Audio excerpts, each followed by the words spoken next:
Olá,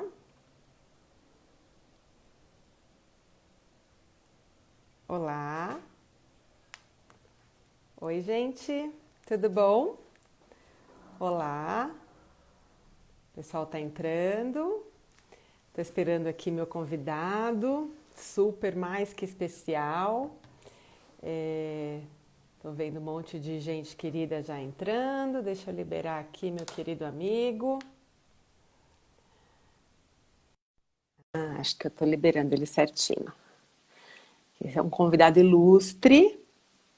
Alô, alô, alô, alô, alô. Olá! Hello, baby! E Olá, aí? baby querido! Como estamos? Estamos bem, muito bem, tudo bom, meu querido? Muito bem, graças a Deus. Para quem não Ah, que sabe, né? bom. Nós temos mais de 20 anos já de que a gente se conhece, hein, P? Olha, eu não vou te chamar de Dr. João Borzino, isso daí é para as Vai ser apresentadoras. difícil. Luciana Gimenez te chama de Dr. Borzino, o pessoal do Pânico, né? Todos os famosos que você está acostumado, mas aqui para mim não tem frescura, aqui para mim você é o Johnny, beleza? Exatamente, como você para mim é a P, é isso aí, que entramos Né? lá em 96 na FSEMES, Pois na é, faculdade. aqui é a Pei Johnny e vai ter um monte de fissionista entrando aí nessa live, tenho certeza, porque o pessoal já foi mandando mensagem. Ah, não, essa live é imperdível, vocês dois conversando, meu Deus do céu, enfim. Ai, que bom demais. Bom demais, Bom bom demais. demais, bom demais. Então, gente, é um prazer estar aqui com vocês de novo, sábado à noite. Eu queria agradecer a presença de todos. O Dr. João Borzino, né, para quem não conhece, então, meu querido amigo Johnny, é um baita de um psiquiatra, um sexólogo que acredito que o melhor que tem nesse país, não é à toa que ele está em todas as mídias aí, arrebentando, ficando rico, né, Johnny? Você tá Obrigado. metido a besta, né? Só o dinheiro que não vem. Ah, o dinheiro não tá vindo. Ah, tá bom. Eu sei que quando eu fui convidar esse cara, eu falei, meu, será que ele vai aceitar? Mas graças a Deus ele continua sendo o mesmo Johnny de sempre, daquele que Ah, a gente era ferrado de dinheiro lá em Santos, né, Johnny? A gente nem contava fale. lá os centavos para comer pão com mortadela, não é Para isso? comer pão com mortadela, para tomar uma cerveja no amarelinho na frente. Jesus Cristo, como eu queria. Exato. Então, graças a Deus, pessoal, ele não perde aí a raiz dele, tá certo? Sim. Que bom, graças a Deus. Ele aceitou meu convite e eu fiquei extremamente feliz. Então, é um prazer enorme estar aqui. Se apresenta para o pessoal, Johnny, um pouquinho. Muito bem, muito obrigado.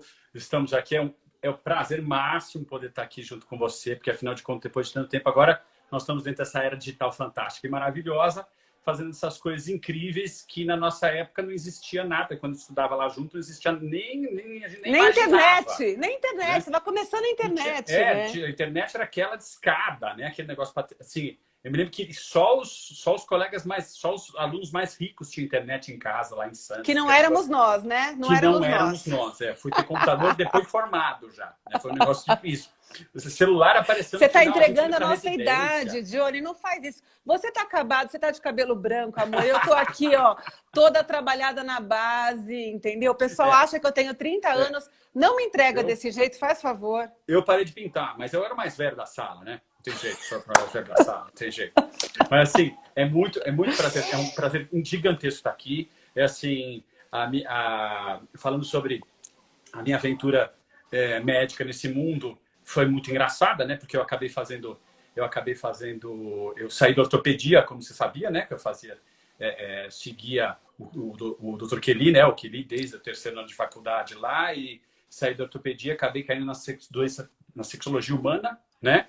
Na sexologia humana, eu senti uma necessidade muito grande de aprender psiquiatria, porque com sexologia humana você aprende muito terapia cognitivo-comportamental, porque está muito ligado, se uma coisa você não trata a outra, né? Porque a medicina sexual é psíquica, né? Porque os maiores problemas são psíquicos, né? São psicológicos e não orgânicos, como o pessoal se confunde muito por aí.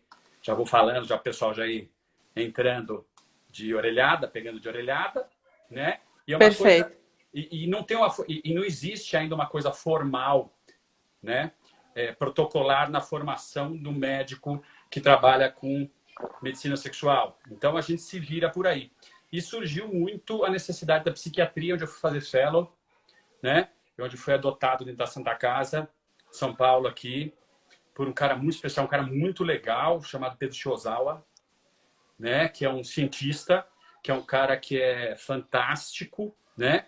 Uma didática incrível que ensinou a psiquiatria que eu sei, sou muito grato a ele por tudo que ele fez por mim lá dentro da Santa Casa. Show, show. Até isso era uma coisa que eu ia te perguntar, Johnny.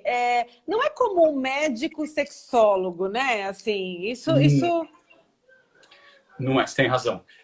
Foi assim, é uma área de atuação médica, né?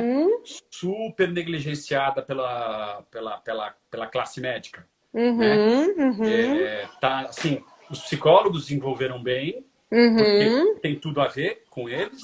Né? Então, essa coisa de eles vão para a psicoterapia, que é a prática clínica deles.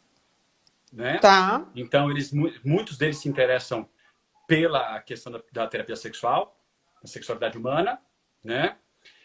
Tem caras muito bons, tem profissionais muito bons aí dentro disso. Mas a maioria são psicólogos, né? Poucos médicos. Maioria psicólogo, né? Poucos médicos. Infelizmente, dentro da nossa área médica, tem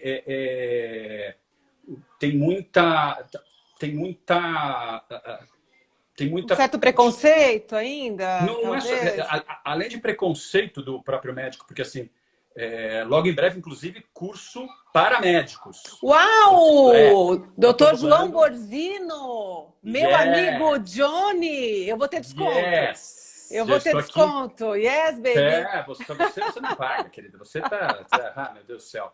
Curso Querido, eu preciso contar para o pessoal que está assistindo a gente do seu dom maravilhoso, guitarrista maravilhoso, não é isso? Você ainda toca, Johnny? Baixista, desculpa, putz, eu confundo você. Meu negócio é dança, você sabe. Eu não vou entender. Meu negócio é balé. Exatamente. Então, o seu negócio é baixo, é isso? Exatamente. Meu negócio é contrabaixo. Vocês precisam ver esse cara tocando show de bola. Desculpa. Não, e a gente até hoje se encontra para tocar ainda a banda com o Marcel. Todo, os doctorzinhos. Os doctorzinhos, ainda assim, a gente se cruza por aí para tocar aí pela vida. Né? É muito legal. Então, infelizmente, a gente luta por uma medicina sexual melhor. Mas estamos aí. Ótimo. Então, Johnny, deixa então, para quem está chegando agora, entrou um monte de gente enquanto você se apresentava. Então, esse é o Dr. João Borzino, meu querido amigo, que eu vou chamar carinhosamente de Johnny, porque ele tem esse cabelo branco, pessoal. A gente não tem a mesma idade, ok? A gente não vai se entregar. Eu sou bem mais jovem que ele. Mas vamos lá. Considerando, por fora só. Tá bom. Considerando aí essa nossa amizade de longa data. Meu querido, conta aqui pra gente uma coisa. Por que é tão difícil falar sobre sexo? Às vezes até dentro da própria relação, assim, às vezes é difícil falar de sexo com o parceiro, com o namorado, com o marido, com a esposa. Por que a nossa cultura tem esse tabu todo? Isso, é muito difícil exatamente por causa disso. Nós estamos falando de um tabu. Então, dentro desse tabu, é algo que é complicatório, porque é um tabu que está inserido dentro dos relacionamentos. Né? Então, é um tabu que atrapalha muito as ligações. Tanto é um tabu que dificulta muito o indivíduo do entendimento dele com ele mesmo, ou seja, ele já nasce protocolado, ou seja, já nasce com o que tem que gostar, como tem que gostar, qual que é a idade que tem que começar, qual que é a idade que tem que terminar. A idade para terminar. Né? Qual tipo físico, qual tudo dentro desse tabu já é estereotipado, né? Aquela coisa bem latada do que é o sexo para ocidental, né? Vamos dizer assim. E é algo que remete muito a esse negócio de conexão entre nós, de medo de rejeição, medo de não ser merecedor daquele parceiro, daquela parceira que você deseja. Então, esse medo é simplesmente uma questão de conexão, de não se sentir merecedor daquilo. Então, homens têm uma pressão muito grande por desempenho, portanto, têm muito medo do mau desempenho e não comentam nada, porque o homem não fala. Né? Faço parte da, vamos dizer assim, espécie, né? Sei muito bem que homem não comenta nada, vem desde a época... Nenhuma dificuldade, principalmente as dificuldades, né? Nossa, aí muito menos abre o bico. Então não conversa nem com um amigo, não se abre com ninguém, o que torna tudo muito mais difícil. Porque Porque vantagem vocês costumam contar, né? Que pegou uma aqui, que gogó, pegou outra fia. ali, né? Isso aqui, o gogó. Todo mundo perdeu a virgindade com 13 anos, todo Não, mundo não. pegou a empregada, não é isso? Homem não tem homem virgem. Sim, sim, Porque sim, ele sim. sempre diz para a primeira que ele não era virgem, que ele tem experiência. Ok, Ou tá. seja, é sempre história de pescador. Né? Sempre aquela questão de história de pescador. Para o homem, porque esta coisa da virilidade, desse... Eu costumo chamar até de mito da virilidade. Porque é aquela coisa que é arrebatadora para o homem, ele mal percebe. Ou seja, a gente não tem uma educação afetiva, emocional e de ligação que faça com que a gente tenha percepção do que acontece no afetivo da gente. Então, existe um medo de ser um broxa, de que isso te tome, isso seja um cavalo desgovernado que caminhe para nada e que sempre é ligado a problemas orgânicos e você nunca mais vai voltar. Tão novo já tendo problema, imagina quando já tiver com maior idade, com mais idade, etc. E tal. Então, assim, então é algo que dá muita vergonha porque diz respeito ao não merecimento dessas conexões. Então o homem tem muita vergonha de falar para a mulher, então muitas vezes até toma remédio escondido, faz esse tipo de coisa, ela nem sabe. Uau. E a mulher pelo inverso. Ao invés, ela também tem medo de má conexão, né? Tanto que as empoderadas de hoje já estão liberando já o ouro, vamos dizer assim, já nos primeiros encontros que não deveriam fazer, né? Porque fica uma impressão ruim. Isso não é machista, isso não é feminista, isso é só uma questão de sermos uma espécie que se comporta de um jeito que não é isso mais natural. Na verdade, isso é medo de ser rejeitada. Porque depois, se você continuar namorando com essa moça, ela não vai ter esse comportamento sexual. Essa coisa solta, né? Essa leoa que ela é de início. É tudo propaganda enganosa. Eu já falo com meus pacientes. Não se ilude que início não vale para ninguém, porque elas veem que vem. Espera passar um tempo para você ver qual que é o levar delas mesmo. Porque assim, a mulher sofre com a repressão sexual. Né? Sim, então, até um tempo atrás a grande dificuldade era essa. E agora a gente vê um liberalismo, uma coisa doida, né? De todo mundo se pegar no primeiro encontro e sei lá o quê. Superficial. Todo mundo intoxicado no primeiro encontro. É o que eu vivo falando assim, eu aposto até com meus pacientes, aposto com qualquer um. Eu quero ver, pegar um casal que acabou de se conhecer em qualquer rede social, Tinder, qualquer porcaria do tipo, sóbrios, sem álcool e nenhum tipo de entorpecente. Dá um café para cada um. Um café para cada um já lá no motel. Quero ver o que acontece. Você sabe que eu vi, em relação a isso, eu acabei de ler uma coisa muito interessante que sobre o Tinder, né, que não é muito da nossa época, mas é da geração atual, de que agora eles estavam todos muito felizes, e acho que estavam faturando muito, porque não tem mais a necessidade do encontro. Né? Que a coisa do estímulo, do desejo, que na verdade essas redes sociais, sexuais aí, elas servem muito, veja se eu estou errada, que elas servem muito mais para estimular a fantasia sexual do que para garantir propriamente o encontro ali físico, né? Isso, na verdade, ela camufla a coisa. Então, assim, é como a gente diz assim, é muito mais fácil você pegar e escrever um e-mail para a pessoa, apertar um enter, para enviar esse e-mail com coisas duras, do que encontrar pessoalmente com essa pessoa, olhar nos olhos e falar essas coisas duras. Né? Então, a rede social, todo o sistema digital te protege de tudo isso. E é muito cultural, porque você vê que aquela estrutura americana, por exemplo, do norte-americano, de ter aquela coisa do date, né? Se encontrar, não sei o quê, ficou super facilitado. Né? Porque eles fazem o date direto pelo Tinder. Sim. Tanto que assim, tenho várias pacientes casais que eu cuido fora do Brasil, e brasileiros fora do Brasil, né? E muitos estão em Nova York, e falam exatamente isso. Falam assim, alguns que estavam solteiros e solteiras falam exatamente isso. Que todo mundo tem, sem vergonha nenhuma, assim, sem pudor nenhum. Porque para eles é muito difícil essa coisa do contato, da conexão, né? É muito awkward, né? Assim, é muito um negócio muito constrangedor. Então, culturalmente, isso facilitou. Mas o indivíduo no tete-a-tete continua sendo o mesmo constrangido, sem experiência e... Sem conseguir falar, né? Ou falando muita besteira. né? Por que é tão mais fácil, de repente, para as pessoas atrás de um celular falar um monte de besteira, falar das suas fantasias, eu queria fazer isso, eu queria fazer aquilo. Por que é tão difícil falar pessoalmente? Isso, porque o olho no olho é alguma coisa que faz muita diferença, né? Uma coisa exatamente nessa questão da gente se sentir aprovado, nessa questão de ter o merecimento e muito receio. O maior receio é a nossa própria imaginação, vamos dizer assim. Tá. Imaginar que você não vai corresponder àquilo que você imagina que o outro quer, você nem sabe. Entendi. Mas você imagina que o outro quer.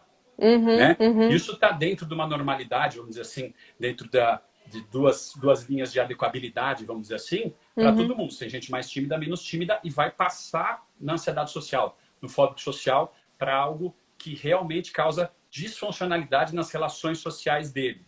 Entendi. Mas para a maioria das pessoas, no normal, né, existe uma evitação disso, porque nós não somos mais criados para ter o tete-a-tete para falar. Nós somos, até mesmo a nossa geração, né? Sim, a sim. Tua geração, a minha nossa geração. A sua, que é bem mais velha que a minha. A minha é um pouco mais velha. A sua geração aí tá se acostumando com essa coisa da tecnologia, né, Johnny? Tá se acostumando, mas assim, a gente ainda vem de uma geração em que você tinha que ter resiliência. Você tinha que ter autodeterminação, mesmo sem ter experiência, de enfrentar adversidades que são aquelas de conhecer, passar por vergonha. A gente tinha que ligar para a casa da menina no telefone, o pai atendia e pedir para chamar ela. Esse tipo de atividades que hoje estão facilitadas por essa tecnologia toda. Você Sim. tem a proteção de pais que não impulsionam esses filhos a adquirirem esse tipo de resiliência. Ou seja, tá aí o grande exemplo, essa coisa do bullying. Na minha época não tinha essa coisa de bullying. Se apanhava 2 vezes. Uma por não se defender fora de casa e uma por vir chorar dentro de casa. Você entendeu? Então, olha como é que era ensinada a resiliência, coisa maravilhosa, né? Não era na a melhor porrada. forma do mundo, né?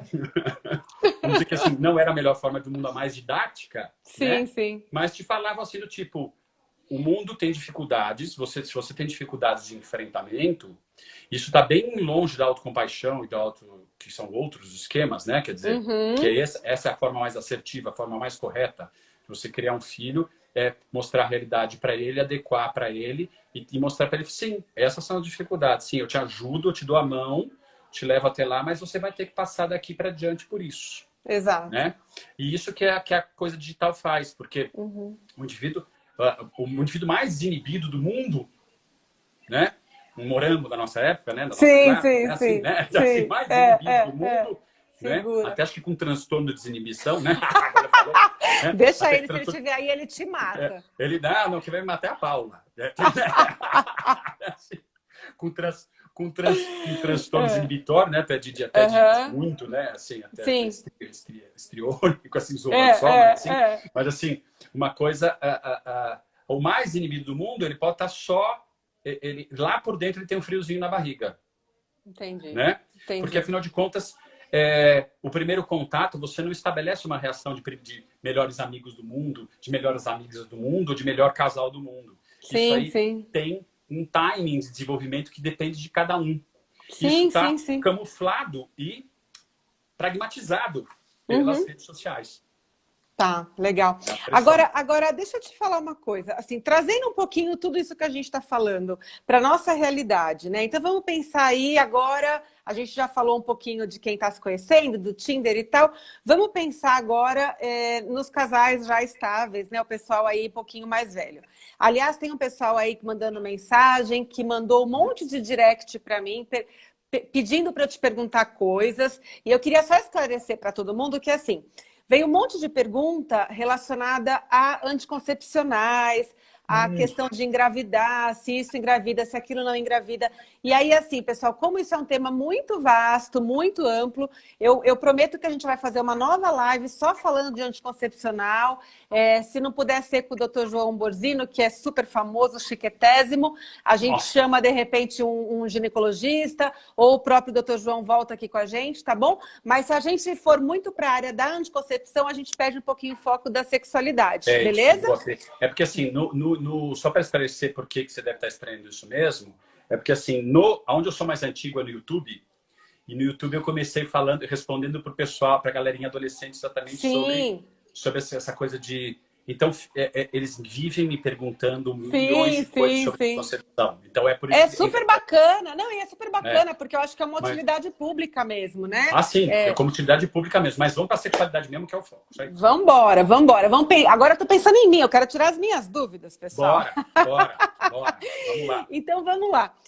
Me diz uma coisa, como que a gente faz para manter a libido, nosso desejo sexual, né? Durante a quarentena, desse período que a gente fica mais desleixado, que a gente não passa maquiagem. Eu passei aqui meu corretivo, minha base e tal, para poder te encontrar o pessoal que me segue, mas em casa a gente fica todo, né? Desgrenhado, com os cabelos para cima, jogado para trás, fica meio com uma roupa mais moletom o dia todo. Como que a gente faz, Johnny? Conta para mim, por favor. Então, P, isso aí é excelente colocação, pelo seguinte. Na verdade, o que a gente tem que olhar é para o que é possível. Né? Então, assim, tem um estudo recente, comportamental, sobre casais que relatam a sua gratificação com a relação e a relação sexual do casal, que ficou bem claro e evidente que os casais que não marcam ponto sexual, assim, essa semana foi 2, não, tem que ser 3. Então corre para marcar ponto. Que não estão preocupados com esse relacionômetro, são casais que têm uma satisfação sexual muito maior. Porque faz quando dá vontade, quando pinta. Por quê? Porque a nossa função sexual é algo que está dentro da vitalidade, ela não é separada de nada. Tá. Né? Então, ela é alguma coisa que é visceral, inata, que aparece e aflora junto com a gente conforme a nossa variação de humor, né? Sem dizer conforme a idade, né? Tá lá o circuito pronto, que vai ser colocado no on, vai ser ligado na puberdade, né? Aquela euforia toda, e aquela euforia toda vai ser substituída por o aprendizado e as dificuldades que existem dentro da vida, etc e tal. Mas o que a gente tem que entender é o seguinte: não a gente tem que se propor nos entendermos. Então, assim, se você não transformar o contexto sexual em algo tóxico, contaminante, preocupante, ele vai aflorar, assim, você vai passar para um nervoso primeiro diante da... Como aconteceu comigo, por exemplo. No primeiro mês e meio, eu olhava para a Júlia, minha mulher, parece um papel, passa cabelo branco. Assim, é como se não tinha... E ela também olhava para mim, assim, nada, assim, a gente preocupado com as crianças, aquele negócio. Claro! Aula na internet, eu sei lá o que vai ser do amanhã, se a gente vai ter dinheiro para pagar a conta. E você teve Covid, né, Johnny? Você ficou internado, Mel. Nossa, ainda mais no Covid, que dava uma moleza que é pior que dengue. Foi o que eu falei. Sim. Eu tava pior que baiano com dengue cansado. Né? Isso eu já falei num vídeo, já me desculpei com os baianos só para entender que é só uma piadinha. Eu ouvi isso, rolou uma repercussão. É que você é a figura, né? Nós temos direitos, nós temos licença poética de fazer algumas piadinhas. Né? Pois então, é. Quem não te conhece te leva muito a sério, mas a gente que te conhece leva na brincadeira. Já sabe como é que é, né? Mas, assim, então, com tudo aquilo, assim, por que eu não me estranhei? Por que ela não se estranhou? Porque a gente está acostumado a... Isso não é uma preocupação na nossa vida. Tá. Você não torna aquilo um estressor, que é o conceito de estressor. Aquilo que estressa, aquilo que preocupa, aquilo que gera ansiedade. Tá. Né? Então, assim, eu entendo o meu momento, eu tenho autocompaixão. Eu entendo que, com esse nível de preocupação, o sexo acaba se tornando, a libido acaba se tornando algo que fica consumida com essa vitalidade, que está sendo consumido com tudo isso que está acontecendo para todos nós. Conforme o nosso senso de adaptabilidade é melhor ou menor, com o passar da própria quarentena, principalmente os homens, porque os homens eles têm um escape sexual que traz mais gratificação. Por exemplo, o Tá. homem fica cansado, chega em Quer casa, transar. quer transar, que aquilo relaxa ele. Mulher fica Uhum. cansada, chega em casa, Fica quer dormir. puta. E fica puta. Lógico. Porque daí são Dá um pedaços de chega carne. pra lá. Chega pra lá, você só vem se encostando, são pedaços de carne, você só liga pra mim com isso, você nem perguntou se eu tô cansada, você não perguntou nada, você já veio, nem conversou, você já veio com enfiando na mão, só põe a mão quando interessa, não sei o que, não sei o que lá, ainda bebeu, e não sei o que, não sei o que, né? Então vem tudo Exatamente. isso. Vai tomar um banho, desgraçado. Vai tomar um banho, eu tô aqui toda cheirosinha, límpida, lânguida, maravilhosa, fantástica, não sei o quê. Isso muda muito, né? Porque, na verdade, é aquela coisa do Shen masculino, Shen feminino. Energia que prevalece em cada um, que é visceral. Mas a primeira coisa, que, na verdade, assim, essa deprê geral, na verdade, eu interpreto como se fosse um tipo de deprê do espectro do transtorno de adaptação. Ou seja, estamos passando por algo que existe um antes e depois. Um divisor de águas para nossa vitalidade, nosso estado de humor. Sim. E a libido vai com isso. Sim, vai junto, não tem né? essa coisa. Então, mas só que, principalmente o homem, a gente não divide o joio do trigo. Não vê que estar triste consome também a libido. Tá. Tem uma história entre o grupo de mulheres, agora eu vou falar, tá? Vou entregar tudo minhas amigas que estão aí assistindo. Oba, eu entrego as meninas, você entrega os meninos, beleza? Fechado. Tem uma história assim que rola entre as meninas que é assim. Ai, gente, mulher tem mais preguiça, né, Johnny? E aí vamos combinar que tem mesmo. Tem, tá fato, é fato, tá posto. Parece que algumas mulheres não, têm uma sexualidade mais assim, aflorada, e querem realmente, pensam em sexo e querem transar mais. Mas, em geral, as mulheres, eu converso muito sobre vários assuntos no consultório com amigas e tal. Você sabe que eu sou muito faladeira, e em geral, as mulheres têm uma menor necessidade de sexo. Se eu estiver errada, você me corrige também. E aí, o que elas dizem é o seguinte, que apesar dessa preguiça, tá? Precisa ter uma rotina, uma constância, porque senão vai querer cada vez menos, sabe assim? Tipo assim, ó, eu preciso assim, para mim uma vez a cada 10 dias tá bom, tá? Ai, mas eu, por exemplo, se eu não fizer a cada 10 dias, daqui a pouco eu vou querer a cada uma vez por mês, uma vez a cada bimestral, trimestral, entendeu? Rola isso mesmo? Rola isso mesmo ou não? Isso é história para boi dormir e você tem que transar mesmo quando tiver vontade, quando tiver rolando. Então, rola isso mesmo, né? Isso rola exatamente como mais um estressor onde a nossa consciência, quando a gente racionaliza, a gente não tem essa percepção tão grande daquilo que nos é visceral, daquilo de onde está o freio. Tá. Então, assim, o que fica mais claro? A mulherada naturalmente tem menos libido, porque naturalmente são criadas para ter menos libido. Sim, tá. A mulher é reprimida sexualmente. Não interessa, estamos no século XXI, porém, a repressão sexual é algo que está impregnado, né, na nossa sociedade. Tá. Né? Então, não são estimuladas a transar, né, a se conectar dessa maneira. E sim se conectar com um bom parceiro, que elas admirem, etc. e tal. E isso ainda resta porque... E o que a gente chama de importância para ter consciência? Para uma mulher se excitar por um homem naturalmente, vamos até tirar a repressão sexual. Vamos fingir que somos todos indianos, ou que as mulheres são todas indianas ou vikings, né? Okay. Que tinha uma sexualidade livre. Né? Então vamos pensar assim. Mesmo assim, para ela querer um parceiro, ela, na maioria das vezes, ela precisa admirar esse indivíduo. Então esse cara tem que ser, no mínimo, admirável. Numa eventualidade, naquela que só quer dar uma transadinha, etc e tal, uma coisa bem pontual, ela precisa admirar ele no que ele é, no tamanho dele, na altura dele, na força dele, no cheiro, né? No cheiro, etc, tal, que seja eventual. Né?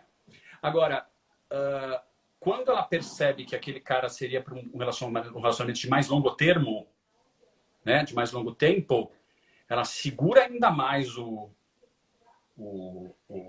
de soltar as passarinhas dela, ela segura ainda mais, porque ela percebe que aquele é mais admirável, ela quer que ele também tenha mais ligação com ela. Então, a mulher é mais afetiva, o homem é mais objetivo. A mulher, ela por isso que essa coisa de ligação que você está falando é bastante importante. Porque, assim, o homem não está acostumado a chegar em casa e ouvir a mulher, contribuir com a mulher no criar dos filhos, né? A mulher fica Nos muito afazeres insegura domésticos, né? nos afazeres domésticos. Por isso que tem estudos comportamentais que servem só para comprovar o óbvio. O que se comprova no óbvio? Tem estudos comportamentais dizendo que casais que arrumam a casa junto se tem mais intimidade, transam mais. Isso nada mais é que consequência de mais intimidade. Por quê? Porque a mulher abre mais a fronteira ainda para o homem, porque ela se sente mais próxima dele. Essa questão de conexão muito mais bem feita, porque ela passa... Sério que tem estudo falando isso? Tem estudo falando Uau! isso. Tem estudo Nossa, falando Johnny, isso. ó, sem querer entregar aqui a minha sexualidade, mas você sabe que você é próximo a gente, que eu tenho... O meu marido é um parceirão, assim, ele faz de tudo aqui em casa, de tudo. Lava, passa, cozinha. A gente divide tudo de igual para igual, sempre foi muito, né? Enfim, a nossa relação é muito bacana nesse sentido. E a minha admiração e a nossa intimidade realmente só melhoram com isso. Só crescem, né? Não... Que bacana. Então, eu não sabia que tinha estudos falando isso. Minhas amigas estudo. brincam, os nossos amigos brincam, que falam que o Ricardo, ele... Como é que falam, amor? Que você inflaciona o mercado. Porque quando a gente tá junto ou a gente vai viajar, o pessoal fala, pô, Ri, para, meu, porque ele ajuda a trocar as crianças, passa protetor solar nas crianças, faz tudo. O pessoal fala, pô, para, Ri, menos, né? Sim, assim, a mesma coisa, assim, nesse ponto a gente tem uma super semelhança, Ricardo, porque assim, eu sou aquele cara que chega... Sim, também, você também, faz tudo. Eu cuido porque gosto Claro. das meninas, gosto imensamente. E aí a gente não se sente abrindo mão de nada, a gente se sente construindo coisas. Então hoje os casais, na maioria das vezes, a mulher fica sentindo que ela tem que fazer uma troca com o marido, do tipo, fica com as crianças para mim, para eu sair, ou fico para você sair, porque sabe que esse cara tá querendo sair e largar na mão dela as coisas. Né? Entendi. Não tá querendo dar banho, não tá querendo lavar uma mamadeira, não tá querendo pôr pra dormir, não tá Então, querendo... olha só, se a gente, assim, eu vou dar uma de Luciana Gimenez agora, que te entrevista toda hora, lá no Super Pop, faz de conta que eu sou a Lu Gimenez. É o seguinte, então quer dizer que se o homem quiser transar mais, ele pode começar a ajudar mais nos serviços domésticos? Olha só que brilhante o que eu tô falando, hein? Isso. Teoricamente, pelos estudos, seria mais ou menos isso, né? Isso. Na verdade, seria uma excelente âncora de ele começar a ter consciência, para o casal começar a ter consciência do que aproxima. Entendeu? Seria uma excelente âncora. Porque o indivíduo não vai aprender uma coisa do dia para o outro. Né? Sim. Um aprendizado, a gente precisa vivenciar as coisas para aprender. Então, seria uma excelente âncora. Por quê? Porque daí ele não está com foco numa coisa do tipo assim, poxa, que saco, minha mulher não quer transar, então por isso mesmo que eu já nem chego nem perto, eu já fico longe, já chego em casa mais tarde, ou então eu não ajudo mesmo, entendeu? Porque se essa é a moeda de troca, eu não quero saber. Porque eu que ponho dinheiro na casa. Porque eu ponho dinheiro na casa, e ela só sabe gastar no cartão explodir, e fazer isso e aquilo, né? Etc. Então, mas assim, seria uma excelente âncora para âncora que eu digo, é para ligar aquele estado de consciência diferente. Tá. Porque, assim, que ele estando mais próximo, ele percebe que a mulher começa a se aproximar. E aí começa a ter, vamos dizer assim, indícios uma conexão mais melhor palpáveis de que essa conexão é maior, de que a admiração é uma coisa importante. Sim, né? sim. Não, perfeito. Achei super bacana. Super bacana, e eu não sabia que tinha estudo relacionado a isso. Muito legal. Tem uns muito legal. Agora, deixa eu te perguntar uma outra coisa, que o pessoal também perguntou aqui pra gente no direct. As disfunções sexuais, e aí de repente você pode falar das principais, né? Elas estão mais exacerbadas, estão maiores, quer dizer, estão piores, né? Nesse período aí da quarentena, e qual é a razão para isso? A gente tem com certeza, assim... Aí nós vamos falar da experiência do especialista, né, que está lá embaixo na pirâmide, vamos dizer assim, de tudo, né? Que não é a maior casuística, não é a meta-análise, né? Vamos Tá. dizer de tudo. Mas Sim, assim, sim. mas aqui na base de tudo, o que eu estou percebendo? Porque agora a gente não tem, só depois a gente vai Sim. conseguir fazer um estudo mais... Estudos agora epidemiológicos nem tem, não vamos né? conseguir. Um comportamental só para comprovar o que a gente está vendo mesmo. O que a gente está Sim. vendo assim, o que eu vejo assim, é que a coisa apertou e estão procurando mesmo com atendimento por telemedicina, que era uma coisa que eu já praticava há alguns anos, Sim. né? Mas agora o pessoal veio, no comecinho deu uma baixada e depois, bum, subiu. Por quê? Porque a coisa está apertando em casa, porque a convivência é algo que foi forçada. Ou seja, vai ter muito problema sim, assim, que a gente já sabe que a violência doméstica aumentou, né? Isso é um sinal de que os casais, na maioria, não se dão bem. Ou seja, os casais não resolveram se resolver. Uhum. Não resolveram se fechar dentro das suas casas ou se fechar dentro dos seus quartos, ou abrir o diálogo, ou abrir o contato corporal, físico, abrir a mente, abrir o efetivo um para o outro, porque viram importância nisso, mas sim por uma condição externa. Então, fomos todos forçados a ficar enjaulados. Né? Além do que, animal enjaulado não reproduz porque está em estado de alerta, certo? Então, ele está sob estresse total. Né? E, além disso, esses estressores vão trazer de baixo, né? Quando você começa a entrar com maiores estressores, ou seja, acontece uma coisa ruim na tua vida, a gente não sempre fala, uma coisa ruim chama as outras? Sim, sim, sim, Não é claro. isso? Isso não é esotérico, né? A nossa mente polariza para o negativo. Então, se você está num processo de esquiva, de sair do teu trabalho e fazer box, happy hour, yoga, massagem, limpeza de pele, só chegar à noite em casa para mal ver a sua parceira ou seu parceiro e sair de manhã para jogar squash, correr, natação, ou mais tarde que o outro para nem ver, acabaram-se as desculpas, assim, ou diminuíram as desculpas com esse passar do tempo. Então, com certeza, a procura aumentou porque a coisa apertou dentro de casa e com certeza nós vamos, assim, aumentou a procura de casal também. Sim. Terapia de casal. Você atende casais também, Johnny? Atendo casais também. Legal, hoje, legal. Hoje eu faço casal e mentoria de executivo também. Olha que coisa. Que bacana. Para onde eu fui também, de founder, co-founder, CEO, empresa legal. porque é tudo muito semelhante. Para trabalhar ansiedade, estresse e tal, né? Porque, assim, todo mundo precisa de aconselhamento, vamos dizer assim. E como eu trabalho muito com homem, né? Eu tenho muito paciente homem e muito casal.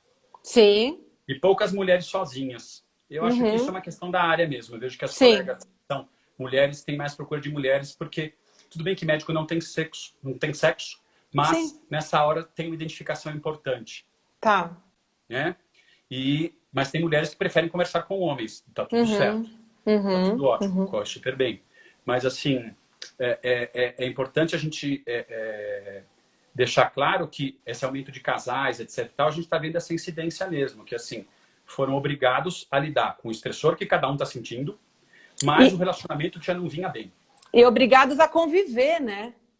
E obrigado a conviver. Então, assim, é difícil desatar um nó, e era um nó que as pessoas não estavam a fim de desatar. Elas estavam a fim de empurrar com a barriga. Para aqueles casais que têm uma cabeça mais aberta e estavam a fim de desatar, foi uma chance. Tá. Foi uma chance, às vezes, de procurar o processo psicoterápico e a ajuda psíquica e etc e tal, para melhorar, ou até mesmo quando o problema é menos enraizado, é mais leve, de já começar a sentir que estão mais próximos. E muitos dos casais, o homem fala assim, poxa, eu sinto a minha mulher muito mais próxima de mim, porque ele está em casa. Para outros é inferno, né? Sim, home office, né? Home office é o nosso, né? Na verdade, que é o work from home, né? Quer dizer, trabalhando de casa, né? Sim. Eu sofro isso às vezes. Minha mulher fala assim, eu quero passar aspirador no quarto, você está entendendo? Entendeu? Como é que dá? Né? Mas graças a Deus a gente está super bem. Você, sim, a Júlia é ótima. Aliás, você, no nosso encontro de turma, só para vocês saberem, viu, povo? No primeiro que você levou o seu marido, ele ficou junto com a gente e você foi dormir. Não precisa contar, eu tava grávida, Johnny. Johnny, vai para aquele lugar que eu não vou falar em respeito a todo mundo que está assistindo a gente, tá? Mas foi ótimo. Que eu olhei que ele ficou, você vai dormir. Ele é ótimo, amor. Ele já se enturma. Eu tava grávida, você não vem encher meu saco, tá? Vamos lá. Meu querido, me fala uma coisa. De que forma a ansiedade ela atrapalha o desempenho sexual da gente, né? Assim, a ansiedade ela impacta mais no desempenho sexual do homem, mas também pode impactar na mulher? De que forma? Explica pra gente. Sim. O homem relaciona muito mais a ansiedade do mau desempenho. Então, voltando para aquele negócio que a gente está falando que é super importante, a gente reforçar mesmo, é assim, o medo de desempenhar mal e não se sentir apto àquilo, não ser capaz de satisfazer uma mulher e deixar ela feliz, né, que nem eu digo meus pacientes batendo palma no caixão, que é o que eles querem, né? Adorei! Bater palma no caixão, que acho que é depois... Bater palma no caixão. Ai, meu Deus. Nossa, é o máximo, me acabou. Isso é um termo de boteco, hein, Johnny? Daqueles que a gente usava lá no Amarelinho em Santos. Lá no Amarelinho. Ficava os dois batendo palma no caixão lá, no Amarelinho, que era fantástico. Adorei. Né? Entre os ratos e baratas. Mas, assim, é fantástico. A gente vê exatamente isso, que, assim, você vê que ambos não querem se sentir inaptos. Só que o homem, ele tem um problema de conexão afetiva, que ele vê como uma coisa muito mais mecânica, carnal e genitalizada, ou seja, aquela coisa de penetração mesmo. É só você assistir um filme pornô que você vai entender o que é o universo masculino. Aquilo não é educativo, aquilo não é realidade. Né? Não é muito lúdico. Aquilo lá pode ter até um conteúdo lúdico legal, sim, a partir sim. do momento que o indivíduo erótico, faça um uso bom para aquilo, para estimular a fantasia dele, mas não achar que aquilo é a realidade verdadeira. Né? Aquilo não é a realidade verdadeira. Mas, assim, o homem tem essa questão de pressão por desempenho. E isso acaba abalando ele, e a gente tem que lembrar que, assim, nós entramos o contexto sexual, na hora que ele pisa com medo, ele já antecipa a falha. Então, ele necessita. Tá. Então, o que acontece? Ele compreende que, por exemplo, na hora que ele está com uma menina na hamburgueria, dando um beijo quente, ele consegue perceber qual que é o beijo, ele sente direção, ele sente maravilhoso. Na fila do motel, ele está com a corda no pescoço, querendo sair do carro, está querendo sair que nem um frango louco girando, porque ele está querendo dar uma... Ele está assim, ele está tipo... Tô indo para um matador. Pra cortar minha cabeça. Tá. Né? Ele está se sentindo obrigado. Então, quando você está em alerta, é muito difícil você achar algo que estimule, que não seja aversivo. Né? Um cérebro que está lá, aquela questão de você entrar num contexto lá que está hipotalâmico, lá que une todos os sentidos que vem da memória, da hipocampo, né? O hipocampo que liga tudo ali e vai ativar a amígdala para produzir, para te deixar em alerta. Adrenalina, alerta, no maior ou menor grau de um frio na barriga um pouco aumentado, a um medo de não conseguir nem perceber que está excitado e ter essa coisa tão misturada que ele nem percebe a excitação mais, nem aproveita a excitação, é só aversivo o momento, ele se critica. Porque o indivíduo só pensa em rejeição, o foco dele está na rejeição. Né? Não consigo isso, não vou conseguir com mais ninguém. Não é só aquilo, ele se sente um aleijado daquilo, vamos dizer assim, um indivíduo que perdeu as capacidades. Né? De novo, para a galera do mimimi, não tem nada, não estou falando de aleijado, que aleijado, não comecem com mimimi, pelo amor de Deus. Não, tá? aqui se Deus quiser, não vai ter mimimi. É um exemplo só para que assim, o indivíduo acaba se sentindo um anormal dentro daquilo, com as funções não preservadas. Um deficiente, né? Um deficiente, que ele não tem essas funções preservadas, e que ele não vai ter nem com essa, nem com outra, e que ele vai acabar sendo um loser na vida. Isso acaba prejudicando a vitalidade dele, ou seja, ele acaba lá adiante achando que ele... Para que trabalhar? Tá. Para que levantar de manhã? Para que fazer as coisas? Aí a gente entende a mistura com depressão. Quando o contexto sexual que está intoxicado, que está sendo aversivo, pode levar o indivíduo a deprimir, porque aquele contexto está abalando a vitalidade dele. Tá. Entendeu? Entendi. Para a mulher, já é uma coisa que ela é muito mais afetiva. Então, ela se sente muito menos compreendida, muito menos vista, com muito medo da escolha ter sido feita errada. daquele não ter dado certo, né? Sem falar da neurose geral da mulherada por aí, né? De estar querendo dizer, vamos dizer assim, de já estar querendo arrumar um parceiro logo com medo da solidão. A mulher tem muito medo da solidão. De De que ficar passar sozinha. da hora e tá lá, e na hora que bate o reloginho do óvulo lá, ela quer arrumar, ao invés de um parceiro que tem uma ligação dela por muitos anos, um cara que seja um banco de esperma, né? Não dá, né? Perfeito. Tem que ter anos e anos e anos de conexão, né? Uma Então não dá construção, né? Lógico. uma construção dessa vida, né? É diferente, né? Bem Deixa eu diferente. aproveitar e te perguntar uma outra coisa. Uma pergunta que veio no direct. Hoje eu deixei uma caixinha de perguntas e aí vieram várias. Repetindo, tem gente que está mandando aí para que eu faça para você. Tudo que for relacionado a anticoncepcional, a gente vai separar numa outra live, tá bom, pessoal? Pode ser? Porque se o Johnny aceitar meu convite, senão fica a Carol, nossa amiga linda, que está aí para falar de anticoncepção. Fantástico o papo das duas aqui. E aí a gente, pois é, dois queridos que eu amo. E aí a gente fala de anticoncepção, tá, pessoal? Senão é muito assunto para a gente falar. Veio uma pergunta no direct que tem tudo a ver com o que você está falando agora, que é o seguinte.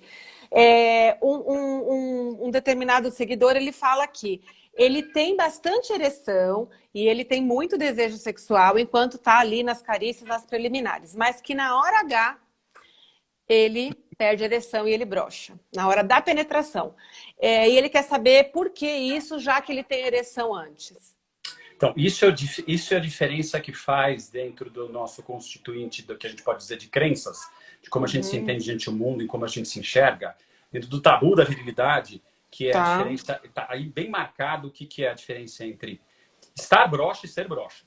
O homem tem medo de ser broxa, entendido? A virilidade. Então ele vê sinais de que ele não está conseguindo atingir uma estação naquele momento como sintomas de um problema que ele está tendo. E ele vai somando isso. Então, esse está descrevendo exatamente isso. Ele está descrevendo como se ele vai se sentindo prejudicado, não entendendo. E ele não entende uma coisa que é assim, ele funcionando. A situacionalidade prejudica ele. Então, se ele está em casa e na hora que ele está sozinho, que ele pensa em se masturbar, ou está no chuveiro, qualquer coisa do tipo, ele tem uma ereção, ou mesmo que ele tenha uma pequena ereção diante da mulher, já perca logo, não seja suficiente para penetração, a fisiologia dele, de ereção, está intacta. Isso é prova que está intacta. As coisas não vão entupindo. Assim, como é que no momento entupiu, no outro momento desentupiu? Fez um trombo na artéria lá que parou, lá da cavernosa, lá de encher, que o pessoal sabe, né? O pênis fica ereto porque enche de sangue, né? Então ele fica ereto porque tem a pessoa se excita, as artérias dilatam e enchem o pênis de sangue.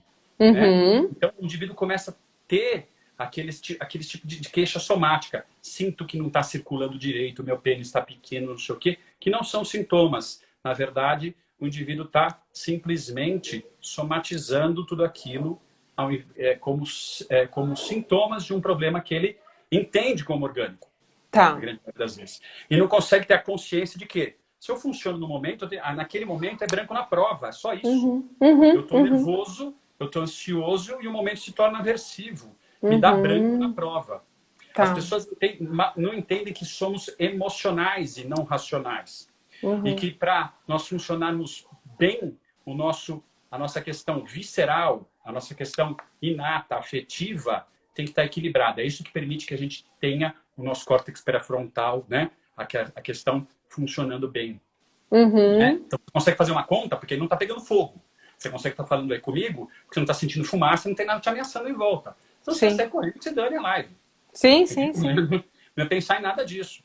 Agora, é a mesma coisa para o indivíduo que está na frente de uma mulher. Na hora que é a fase mais aguda, mas só dele pensar, se ele for perceber bem, só dele pensar, ele ouviu um amigo dizer que pegou 2, 3 mulheres juntas, aquele papo de bar, né? Aquele papo, né?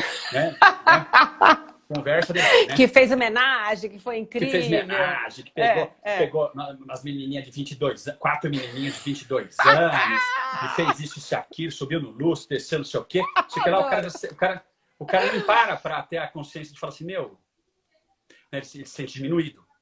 Ele olha para uma mulher passando sensual na rua, alguma coisa que atrai ele olha e fala, para que eu tô olhando?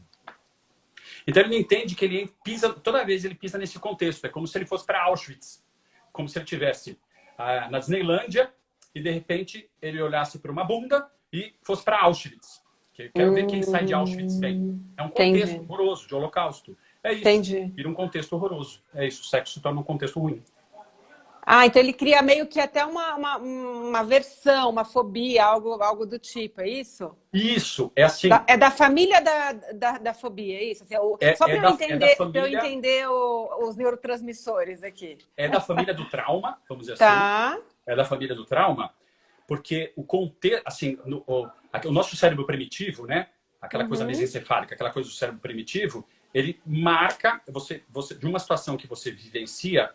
A gente tem que lembrar que lá na Idade da Pedra, a gente vivia aquelas situações de um ambiente hostil, o risco iminente, porque nós não temos dentes, garras, músculos, força que tem os animais em geral, assim, no topo de cadeia. Né? Então, o que acontece? A gente se valia muito da nossa esperteza de ligar esse sistema automático de alerta. Então, todos os sentidos, seja visão, olfato, aquilo que você sentiu naquele momento, né? A coisa tátil, aquele marca como medo, gera o contexto. E toda vez que você pisar naquele contexto de novo, tudo liga automaticamente pelo nosso sistema nervoso autônomo. O hipocampo recebe todas as aferências dele e liga a amígdala. Alerta.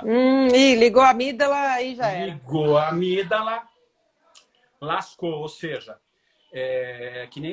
como assim, a gente consegue entender que a nossa memória, ela não é racional, ela é contextual. Não adianta você olhar para a face de uma pessoa e você fala, puta, eu conheço essa pessoa, mas eu não lembro do nome, e ficar o nome. Você tem que lembrar, você tem que jogar para o contexto. Conhece o Johnny mesmo? É da escola? Foi da faculdade? Aí você vai puxando o contexto. Contexto, aí você vai lembrar.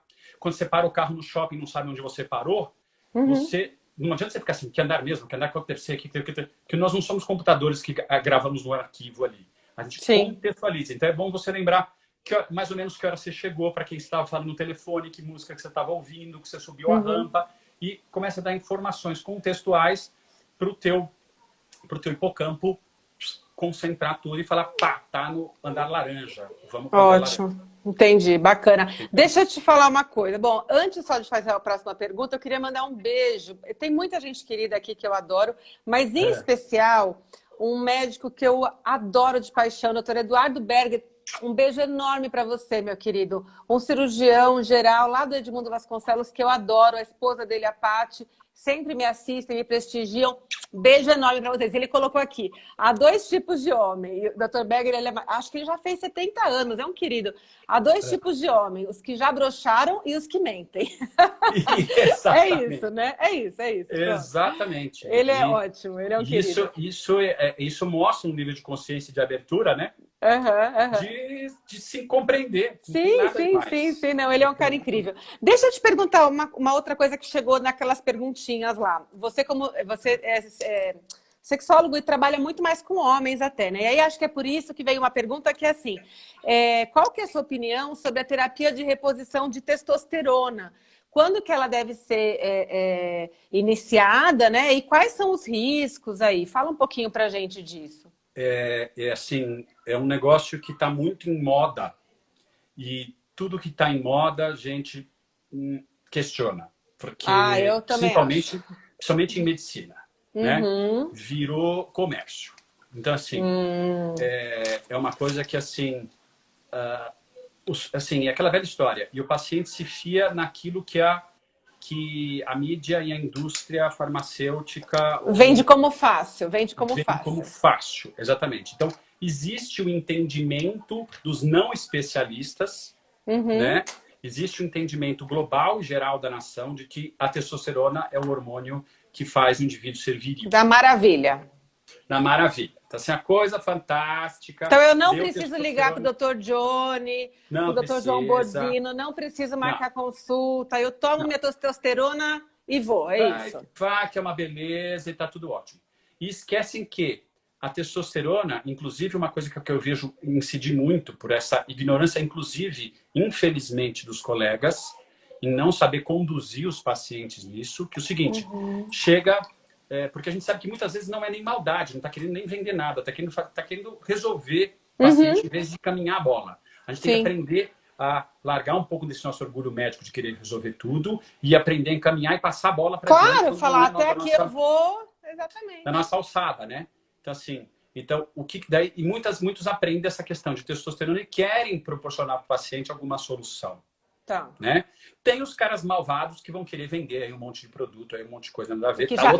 E que já indicam a farmácia, né? Não, já indicam a farmácia ou então já mandam entregar na casa do cara. Né? Injeções penianas, etc. E tal, ai, Jesus amado. Né?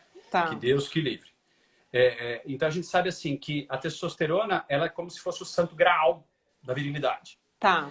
E esquecem que existem duas funções da testosterona. A principal dela, que é aquela que está lá na média da maioria dos kits de laboratório, colhido entre as 7 às 9 horas da manhã, depois de repouso. A testosterona está total, vamos falar só da total, entre 300 e 800. Existe muito assim, o urologista, principalmente, olhar e falar assim, você está com 350, está muito perto, vamos dar um nebido. Né? Vamos dar uma injeção de testosterona. Tá.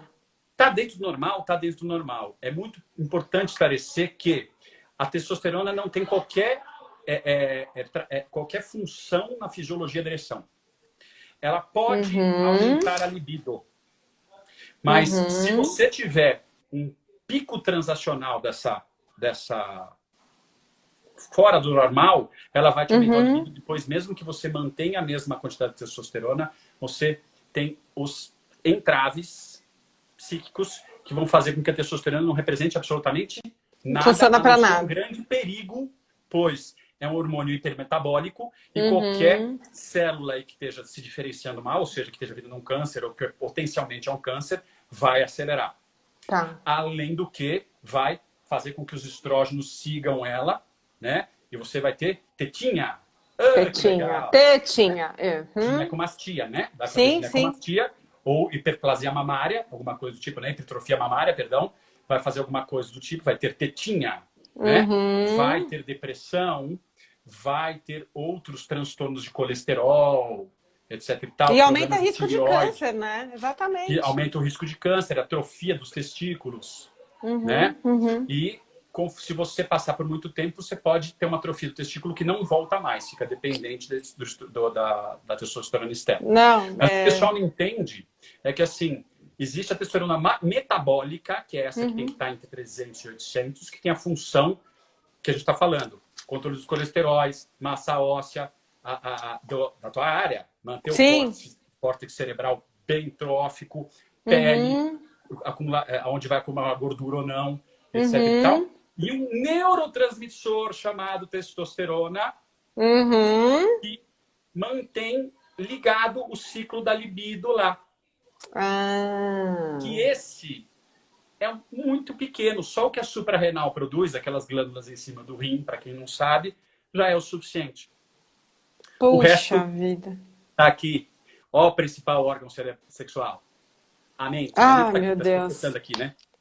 Eu posso te pedir, então, a gente está, infelizmente, nosso tempo está encerrando, porque senão cai aqui a live e a gente perde tudo, Você fala pra gente, assim, um minutinho sobre a tua opinião sobre remédio estimulante sexual, os Viagras da vida, para jovens que estão fazendo abuso disso?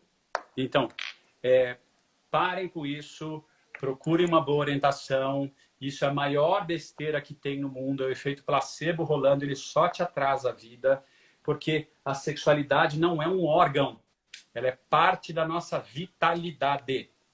Aí por isso que eu adoro esse cara, por isso que eu fã, você entende? É por isso que eu sou fã. Agora todo mundo que me segue já entendeu por que eu sou sua fã. Muito obrigado, Fê. Não, você é demais, Johnny. Johnny, você é demais, cara. Ó, faz yes. Yes, baby. Isso aqui é cumprimento da faculdade, tá, gente? Sim, exatamente. Johnny, meu querido, obrigada. Eu que agradeço. Você é um cara incrível, esse papo foi maravilhoso. Eu adorei. Então, e o próximo é você na minha. Ah, que chique! Você só fala com gente importante, meu Deus do céu, adorei. Lógico. Lógico, nós somos. E a maior importância que a nossa aqui, que é uma coisa fantástica. Então a próxima Beijo, meu amor. Eu vou desligar. Valeu. Fechou. Obrigada para todo mundo. Beijão. Senão vai cair. Valeu, beijo, gente, beijo, obrigado. beijo. Valeu. Beijo, tchau, beijo. tchau. Sigam Valeu. o Johnny, sigam o Johnny. Sigam a P.